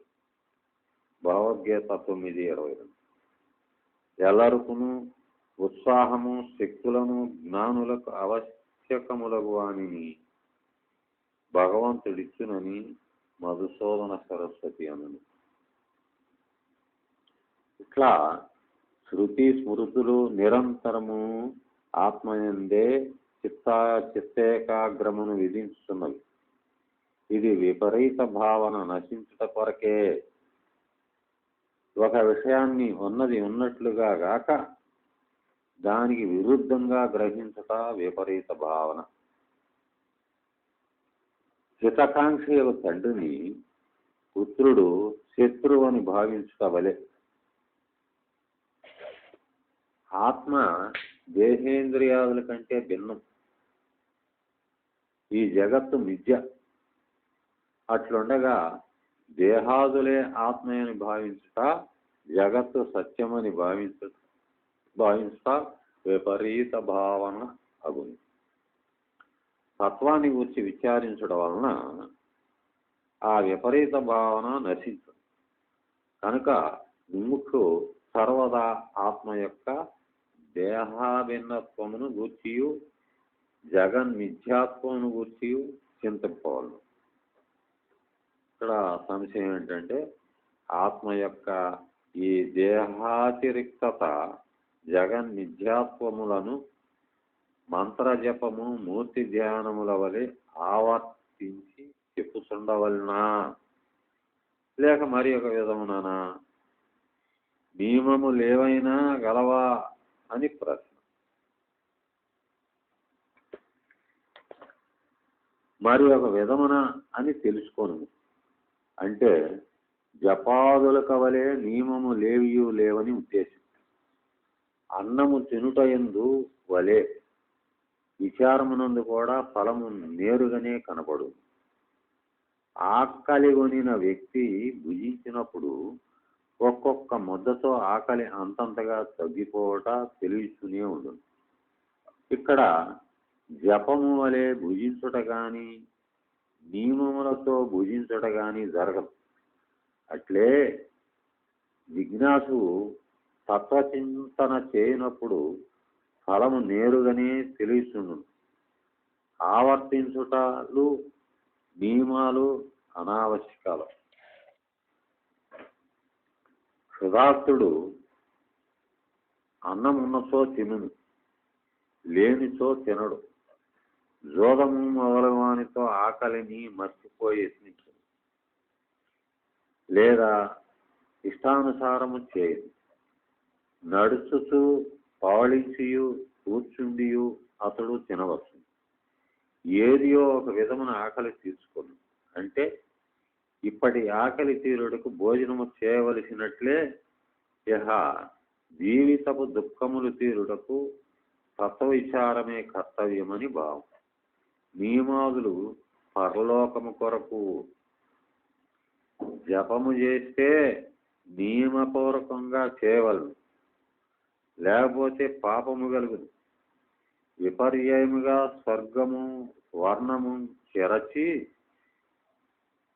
చేస్తే అనర్థమే సిద్ధించును. విపర్యంగా స్వరము వర్ణము చెరచి చేస్తే అనర్థమే సిద్ధించును. అంటే కామ్యసిద్ధికై చేయు జపమున ఇట్టి ప్రమాదములుండును. భగవత్ప్రీతికై చేయు జపమునందు దోషములు అంటావు. ఆకలి వలె విపరీత భావనయు దుఃఖమును కలిగించును.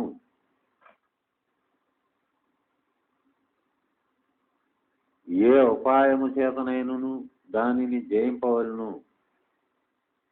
అందు నియమాలు క్రమములు లేవు. ఆ ఉపాయం మునిపే చెప్పబడింది. బ్రహ్మచింతనము, కథనము మొదలైనవి. తత్పరత ఎందు కూడా మూర్తి ధ్యానమునందు వలె నిర్బంధం ఏమీ లేదు. ఇతర ప్రత్యయములు లేక మూర్తి ప్రత్యయం మాత్రమే తైలధార వలె సంతతముగా నుండుట ధ్యానమనబడు. మనస్సు సహజముగానే చంచలము గనుక ఇటు ధ్యానమునందు నిర్బంధము చాలా ఎక్కువ. భగవద్గీత యందు 6:34 శ్లోకం అర్జునుడు ఇట్లా అంటాడు: కృష్ణ, మనస్సు స్వభావం చేతనే చంచలమైనది, వ్యాకుల పరుచున్నది, బలవంతమైనది, సులభంగా లొంగనది అనుట. ఒక విషయమునందు లగ్నమైతే ఇక నుండి వేరుపరుచుటకు దుష్కరమైనది. అట్టి మనస్సును నిగ్రహించుట వాయువును పిడికిట పట్టుట వలె అసాధ్యమైనదని భావిస్తున్నాను. యోగ వాసిష్టమునందు కూడా ఇట్లా చెప్పబడింది: చిత్త నిగ్రహము సముద్రమును త్రాగివేయుట కంటెను, మేరు పర్వతమును పెళ్లగించుట కంటెను, అగ్నిని మింగుట కంటెను కఠోరమైన కార్యం. పురాణములందు ఈ ఘనకార్యములను క్రమముగా అగస్త్యుడు, బ్రహ్మ, శ్రీకృష్ణుడు శేషుడని చెప్పబడింది. తత్వాన్ని గురించి మాట్లాడుట, చింతించుట మొదలువాని యందు సంఖ్యలు వేసిన దేహమునందున్నట్లు నిర్బంధం ఉండదు. కాగా తత్వచింతనకు సహకరించు ఇతిహాస పురాణాదులు అనంతములుగా ఉండి చిత్తమునకు నాట్య దర్శనాదుల వలె వినోదమును కూడా కల్పించు. తత్వ సంబంధమైన విషయములందే మనస్సునకు వ్యాపకము కల్పించట ఉద్దేశం. ఇతిహాసాదుల ఉద్దేశం ఆత్మ చిస్వరూపము, జగత్తు మిథ్య అని బోధించుటయే కనుక వాని వలన నిధిధ్యాసనకు విక్షేపము కలుగదు. వ్యవసాయము, వాణిజ్యము, సేవ మొదలగువాని యందును, కావ్యములు, తర్కము మొదలగువాని యందును తత్వము జ్ఞప్తి నుండుట అసంభవం ఓడితే మనస్సు విక్షిప్తమగును. తత్వమునందే మనస్సును ఉంచగోరు జిజ్ఞాసు భుజించుట మొదలగు పనుల వలన విక్షేపం అందడం. అథవా కలిగినను అల్పమే గనుక త్వరలో తత్వస్మృతిని కొనిరాగలడు. తత్వాన్ని మరచుట వలన అంత అనర్థం లేదు. క్షణములో స్మరణకు తెచ్చుకొనగలము గనుక అందు విపరీత భావన దృఢపడుటకు అవకాశం లేదు.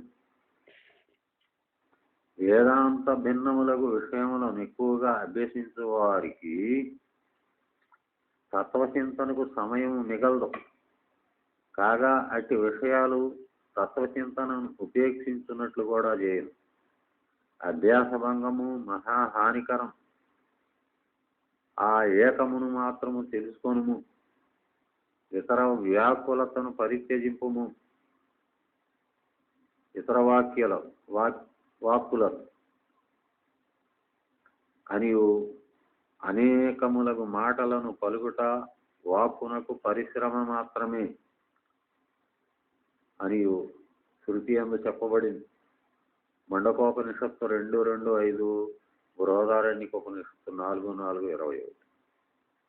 ఆహారాదులను త్యజించినతో జీవింపజాలం. ఇతర శాస్త్రాలని పరిత్యజించినతో జీవింపజాలవా? మరి ఈ వ్యర్థ శాస్త్రములందు అంత అభినివేశమేలా?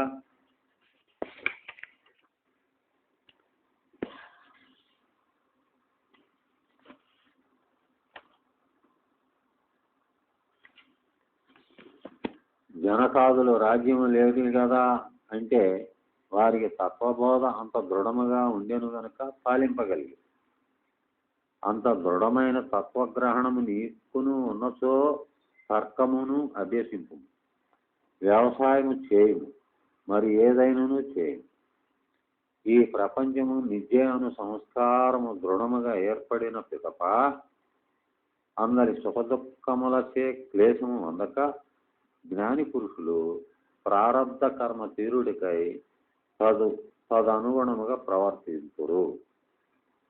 అనాచారము కూడా ప్రారబ్ధవశమే కదా అంటే అవును. ప్రారబ్ధమును వారింప ఎవరి తరము? జ్ఞానికి అజ్ఞానికి ప్రారబ్ధమును అనుసరించి ప్రవర్తించుట సమమే. కానీ మిథ్యాత్వ జ్ఞానము వలన కలిగిన ధైర్యముచే జ్ఞాని వగపు అందడు. ఆ ధైర్యము లేకపోవడిచే అజ్ఞాని దిగుల దుఃఖించు.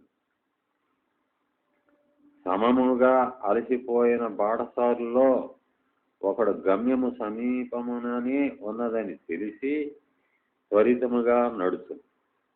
అది తెలియని రెండవ వాడసారి దైన్యముతో మార్గమున ఆలసించు. చక్కగా ఆత్మసాక్షాత్కారము పొందిన జ్ఞానిని విపరీత భావనలు బాధింపవు. అతడిక దేని కోరికని అనుసరించి శరీర తాపాలతో కూడి పరితపించును. జగత్తు మిథ్య అను బోధ కలిగినంతనే జగత్తునందలి కామ్య విషయములు, వానిని కామించు పురుషుడు రెండును మిథ్యయే అగును. అవి రెండునూ లేనప్పుడు దుఃఖము నూనె లేని దీపం వలె అంతరించు. ఇంద్రజాలికుడు నిర్మించిన గంధర్వ నగరమున తెలిసి ఎవడును దేనిని గాని వాంఛింపడు. ఈ బ్రహ్మ ఎంత అద్భుతము అని దానిని చూచి నవ్వును. పైచూపులకు మాత్రమే రమణీయములైన భోగాల్ని గూర్చి ఈ విధంగా చింతించు జ్ఞాని వాని యందు ప్రీతి పొందడు. కాగా వాని యందలి దుఃఖ యోనిత్వాది దోషాల్ని గమనించి వానిని వదిలిపెట్టును. సంపదలను ఆర్జించుట యందు దుఃఖము, దానిని రక్షించుట యందు దుఃఖం. సంపదలను ఆర్జించుట యందు దుఃఖం, దానిని రక్షించుట యందు దుఃఖం. అవి నశించినను దుఃఖమే, ఖర్చైనను దుఃఖమే. దుఃఖములకు కారణము ఈ సంపదలకు ధిక్కారం.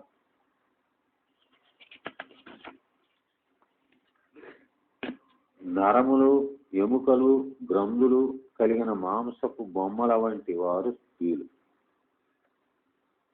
అంగముచే పంజరం, యంత్రముల వలె కదులుచుండు. అట్టి స్త్రీల యందు శోభనమైనది ఏమి కలదు? వాసిష్ఠ రామాయణం వైరాగ్య ప్రకరణం అన్నమాట. ఇట్టి శాస్త్రములందు విషయభోగమునందలి దోషములు చక్కగా వివరింపబడ్డాయి. నిరంతరము వానిని పర్యావలోచించుండగా దుఃఖములను ఎట్లు మునగడు అని భావం. ఆకలిచే బాధపడుచున్నను తెలిసి ఎవడును విషమును తినగోరడు. అట్లుండ తీయని పదార్థములచ్చే ఆకలి తీరిన బుద్ధిశాలి విషయమును తినటానికి ఇచ్చయించునా ఎంత మాత్రము ఇచ్చయింపడు. అట్లే భోగ విషయమునందరి దుఃఖజనకత్వము ఎరిగిన ప్రాజ్ఞుడు వానిని కోరడు అని భావం. ప్రారబ్ధవశమున జ్ఞాని పురుషునకు భోగములను అనుభవింపవలసినచో బలవంతంగా కూలి పని యందు వినియోగింపబడినట్లు అయిష్టంగానే వానిని అనుభవించు. జ్ఞానులు ప్రారబ్ధవశమున కుటుంబ జీవనం గడపవలసి వచ్చినచో అయ్యో మా కర్మబంధం ఇంకనూ తెగలేదు కదా అని సంతాపము విచారించు. వీరి ఈ దుఃఖము సంసారము వలని దుఃఖం కాదు, అది వైరాగ్యం. జగత్తును గూర్చిన భ్రాంతి జ్ఞానం వలన కలిగిన దుఃఖమే సాంసారిక దుఃఖం అనబడింది. వివేకి భోగములందరి దోషాలను చూస్తూ అల్పభోగము చేతనే తృప్తి ఉందును. అవివేకి అనంతములైన భోగములచే కూడా ఏనాటికి సంతృష్టి పొందడు. కోరికలు వానిని అనుభవించడం చేత ఏనాటికి తీరవు. హవిస్సు ఆయుస్సులు ఇచ్చిన కొలది అగ్ని ప్రజ్వరిల్లినట్లు కోరికలు తీరిన కొలది విజృంభించును. మను సంహిత 294. ఈ యయాతి మహారాజు కథ విష్ణు పురాణం నందు వచ్చును. భోగములు వాని అనిత్యత్వాది దోషములు తెలిసి అనుభవింపబడినప్పుడు తృప్తిని ఇయ్యవచ్చు. చోరుడని తెలిసియు వానిని ఆదరించిన అతడు చోరుని వలె ప్రవర్తింపడు, మిత్రుని వలె ప్రవర్తించు. మనోజయం అందిన పురుషుడు భోగములు అనిత్యములు దుఃఖజనకములు అని తెలుసుకున్నట్టే లభించినదే ఎక్కువ అని భావించు. ఇతరునిచే జయింపబడి బంధింపబడిన రాజు బంధమోచనము కలిగి ఒక గ్రామమునకు ఆధిపత్యం చేకూరినను సృష్టినందును. అట్లు జయింపబడని కాలమున దేశపు ప్రభుత్వమును కూడా అతడు లెక్కింపడు కదా. ఇక్కడ అనుమానం ఏంటంటే, భోగ విషయములందరి దోషాలను చూస్తూ వివేకము నిరంతరము జాగ్రత్తమై ఉండగా ప్రారబ్ధ కర్మ అయినను భోగేచ్ఛ ఎట్లు కలిగించును? సమాధానం ఏంటంటే, అందు దోషం లేదు. ఎందుకని? ప్రారబ్ధము అనేక విధములై కనిపించుతున్నది. తన ఇచ్చే కలుగునది, ఇచ్చ లేకపోవడచే కలుగునది, ఇతరుల ఇచ్చే కలుగునది అని ప్రారబ్ధం 3 విధాలు. అపత్యమును తినగోరు రోగులను, రాజు భార్యను రమించు దొంగలను తమకు కలగబో అనర్థమును స్పష్టముగానే ఎరుగుదు. అయినను ప్రారబ్ధవశమైన వారు అట్టి కోరికలను ఇచ్చింతురు. దీనిని వారించుటకు ఈశ్వరుడు కూడా అశక్తుడే. ఈశ్వరుడే గీత యందు అర్జునుడితో ఇట్లను, జ్ఞానులైనను తమ తమ ప్రకృతికి అనురూపముగా ప్రవర్తించు. సకల జీవులను ప్రకృతిని అనుసరించు. నిగ్రహం ఏమి చేయగలదు? భగవద్గీత 3:33. జరుగక తప్పనిదగు ప్రారబ్ధానికి ప్రతీకారం ఉంటే నలుడు, శ్రీరాముడు, యధిష్ఠిరుడు కష్టముల పాలుగాకుండు వారు. అంత మాత్రముచే ఈశ్వరత్వం కొరవడం. ఏలన ఇటు ప్రారబ్ధము వీరికి కలిగించినది కూడా ఈశ్వరుడే. అనిచ్ఛాపూర్వకమైన ప్రారబ్ధం కూడా కలదు అని శ్రీ కృష్ణార్జునుల సంవాదం చేతనే తెలియస్తున్నది. దానిని విను. కృష్ణ, ఇచ్చ లేకున్నను దేనిచే ప్రేరితుడై మానవుడు బలవంతంగా నియోగింపబడినట్లు పాపము ఆచరించును. భగవద్గీత 3:36. రజోగుణం వలన జనించిన కామము, దాని వికారముకు క్రోధము సకల పాపకర్మకు కారణములు. వానికి తృప్తి అనున్నది లేదు. అవి ఏ శత్రువులని తెలుసుకొనుము. స్వభావజనితమైన ఈ ప్రారంధంచే బంధింపబడిన వాడవై ఏది భ్రాంతిచే చేయ నిశ్చయింపవో దానిని అవచుడవై చేసివేయుదు. గీత 18:60. తమ అనుభూతి ప్రకాశియందు శ్రీ విద్యారణ్యులు జ్ఞానులకు గల ప్రారంధానికి సుప్త, మంద, మధ్యమ, తీవ్రము అనేటువంటి 4 రకాల తీవ్రతలను వర్ణిస్తారు. తనకు కోరిక ఉన్నందున లేనందున గాక ఇతరుల కొరకై కర్మ నిర్వర్తించి సుఖ దుఃఖములను అనుభవించుట పరేచ్ఛా ప్రారంభం. ఇట్లు 3 విధములైన కోరికలు జ్ఞానికి ఉంటే దేనిని కోరి అని శృతి జ్ఞాని యందు కోరికలను నిషేధించయాల? సమాధానం అంటే అది నిషేధం కాదు, బాధ. వేపిన గింజల యందు వలె అట్టి కోరికల యందు శక్తి ఉండదు. వేపిన గింజలు కూడా గింజలే, అయినను అవి నిష్ఫలాలు, అంకురింపు. జ్ఞానుల కోరికలను అట్టివే. వారు కోరు విషయములు మిథ్యలే అన్న జ్ఞానం ఉండుటచే ఆ కోరికలు పుణ్యపాపములను కలిగింపజాల.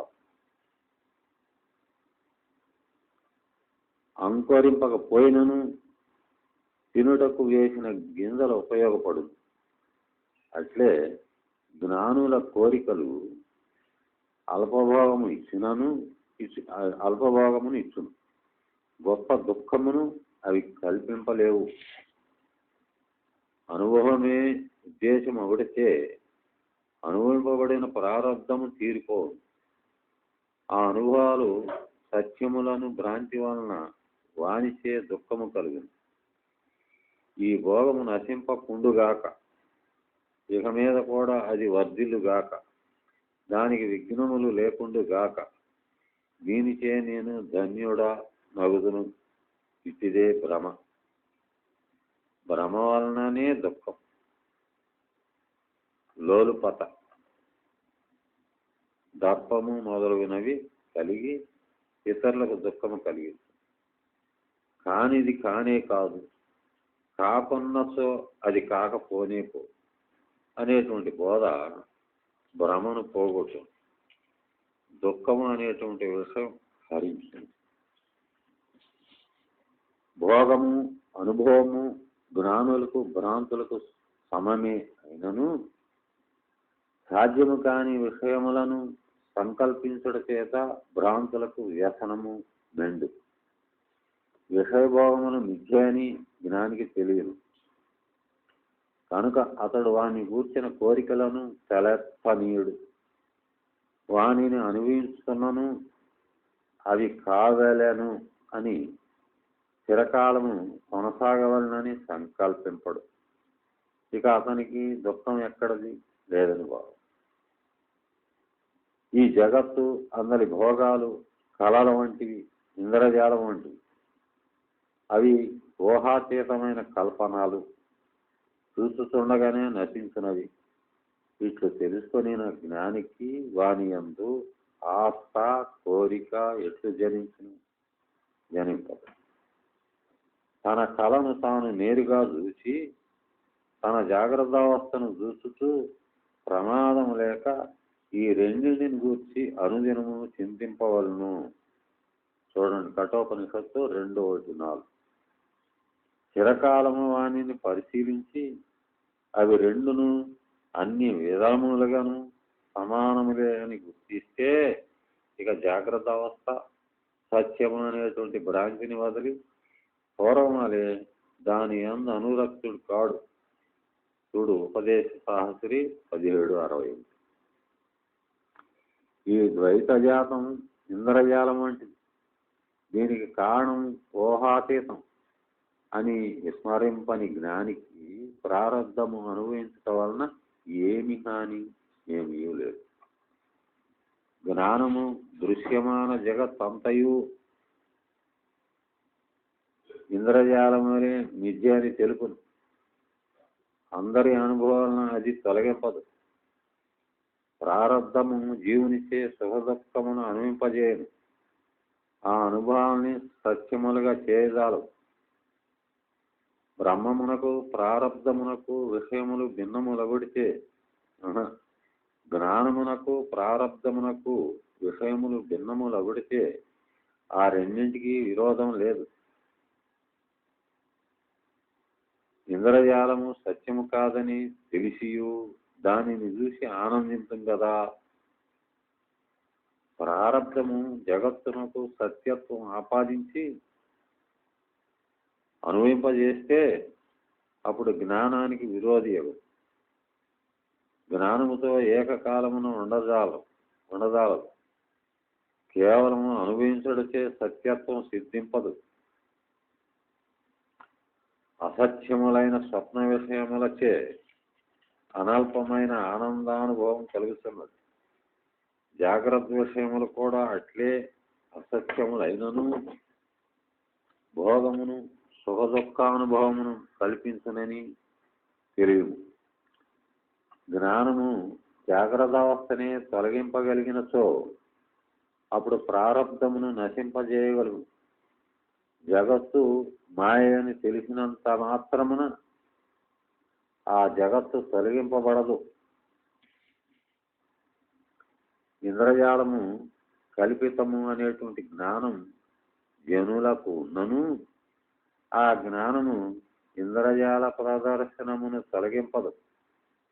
అట్లే జగన్మిథ్యాత్వ జ్ఞానం ఉన్నను అది ఆ మిథ్యా విషయముల అనుభవాన్ని తొలగింపదు. ఇప్పుడు సంశయం ఏంటంటే ఈ జగత్తంతయు ఆత్మస్వరూపమే అని దర్శించిన జ్ఞాని ఇక దేనిచే చూడగలడు, గ్రాణింపగలడు, పలకగలడు అని శృతి బహుదా ఘోషించింది కదా.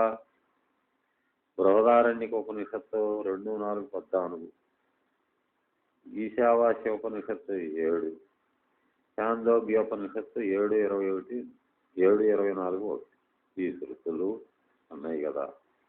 ఆత్మ సాక్షాత్కారమునందు ద్రష్ట దృష్టి దృశ్యము ఏవి మిగలవు. కనుక ద్వైతమును తొలగించియే జ్ఞానము కలుగు, మరొక విధమున కాదు. అట్లుండగా జ్ఞానికి విషయానుభవం ఎట్లు కలుగును అంటే వినుము. సమాధానం ఏంటంటే ఆ శృతి సుషుప్తి అవస్థను గూర్చియు ముక్తి స్థితిని గూర్చియు చెప్పుతున్నది అని బ్రహ్మసూత్రములందు 4:4 స్పష్టంగా వివరింపబడింది. జీవన్ముక్తి దశను గూర్చి చెప్పుట లేదు అని భావం. అది ఈ శృతులు సుషుప్తిని గురించి చెప్పాయి.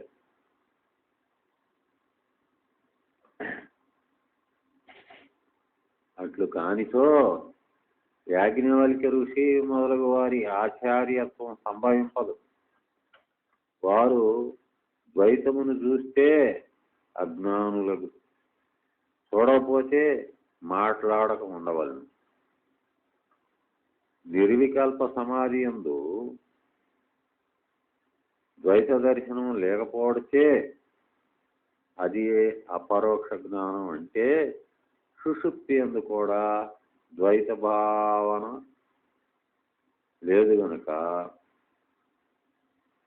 అది అపరోక్ష జ్ఞానం కావలను.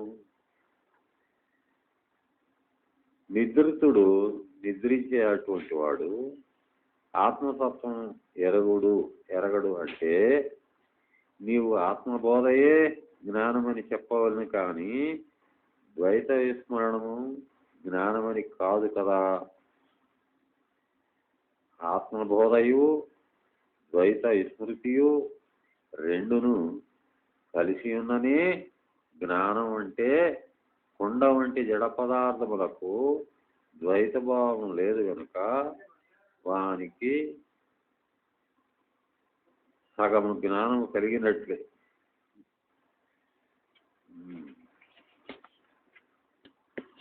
నీకు దోమల శబ్దము మొదలగు విక్షేపములు అనేకములు ఉండడితే నీ జ్ఞానము ఘటాదుల జ్ఞానము వలె దృఢమైనది కాదు. అపహాస్యంగా చెప్పబడింది ఇక్కడ. కనుక ఆత్మబోధయే జ్ఞానము అందువేని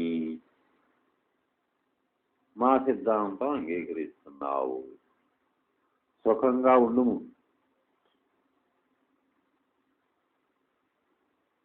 కనుక ఆత్మబోధయే జ్ఞానం అన్నావా, సుఖంగా ఉండు. ఆత్మబోధకే చిత్తాన్ని నిరోధింపవాలను అన్నచో యథేచ్ఛగా నిరోధింపు.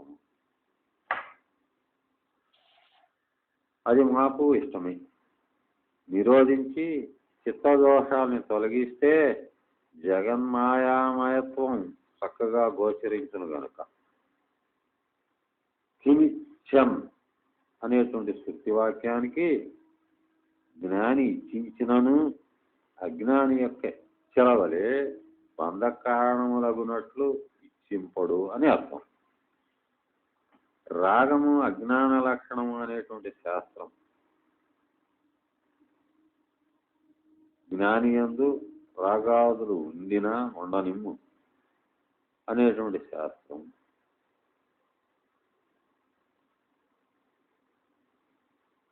రెండును అర్థవంతములే. బంధకారణము రాగము అజ్ఞాన లక్షణం. జ్ఞాని యొక్క రాగము బంధించు శక్తి లేని.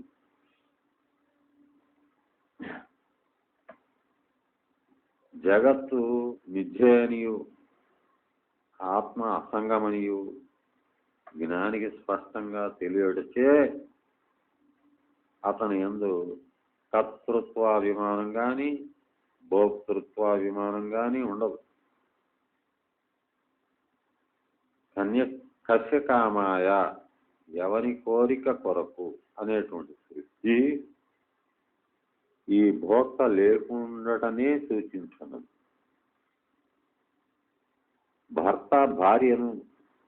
భార్య భర్తను ప్రేమించుట వారి అందలి ప్రేమ చేయగాక తమయందలి ప్రేమ చేతని, అంటే తమలో ఉన్నటువంటి ఆత్మయందలి ప్రేమ చేతని అని శృతి యందు బహుదా ఘోషింపబడింది. బృహదారణ్యక శృతి 2:4-5, 4:5-6. మరి అచ్చట భోక్త ఎవరు? కూటస్థమా చిదాభాసమా రెండును కలిసియా అంటే అసంగమగుడిచే కూటస్థము భోక్త కాదాలదు. సుఖదుఖముల యందు అభిమానం ఉంచడిచే కలుగు వికారము భోగము అనబడు.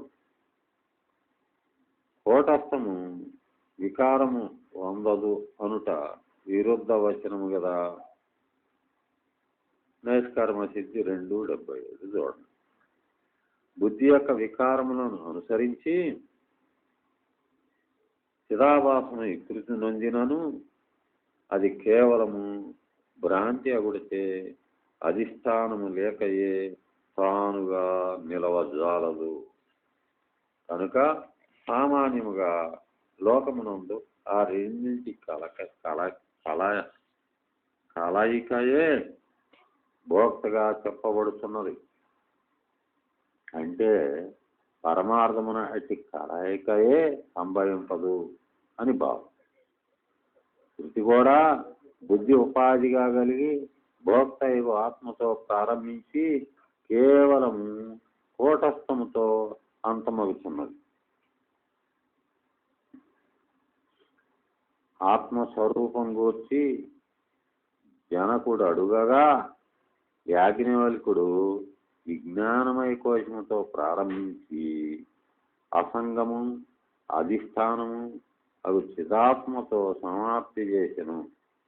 బృహదారణ్యక ఉపనిషత్తు 4:1-4 శృతి గమనించవచ్చు. ఈ ఆత్మ ఎవరు అని ఆత్మవిచారం చేయులనియు ఉభయాత్మకమగు ఆత్మతో ప్రారంభించి కూటస్థముతో అంతమగును. ఐత్రేయోపనిషత్తు 3:1 శృతి. అజ్ఞానం వలన జీవుడు కూటస్థము యొక్క సత్యత్వాన్ని తనపై ఆరోపించుకుని తత్ఫలముగా తన భోక్తృత్వాన్ని కూడా సత్యమని భావిస్తూ ఎన్నటికీ దానిని విడువ ఇచ్చింపడు.